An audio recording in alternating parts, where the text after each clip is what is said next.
Lahore waste management company के plan के मुताबिक चांद रात को शहर के अहम मुकामात और मार्केटों में खसूसी जीरो वेस्ट ऑपरेशन किया जाएगा। ईद के तीनों दिन मजमूई तौर पर 3400 पिकअप पॉइंट बनाए जाएंगे, जिनकी मदद से आलाइशों को ठिकाने लगाया जाएगा।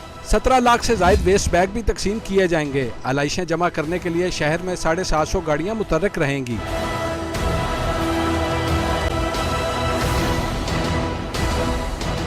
ईद के दिनों में तमाम शहर की सफाई की मॉनिटरिंग का अमल भी जारी रहेगा। तमाम अफसरान और 10,000 सैनिटरी वर्कर्स की छुट्टियां मनसूख कर दी गई हैं। MD Lahore waste management company Mohammad Aslam Rao का कहना है 10,000 वर्कर्स को खाने के लिए 3 रोज के लिए फीकस 1200 रुपए अदा किए जाएंगे। शहरी आलाइशों को जगह जगह फेंकने की बजाय LWMC के अमले के हवाले करें। शहरियों का ताउन अजहद जरूरी है। शिकायत की सूरत में LWMC की हेल्पलाइन 1139 और क्लीन लाहौर ऐप का इस्तेमाल करें।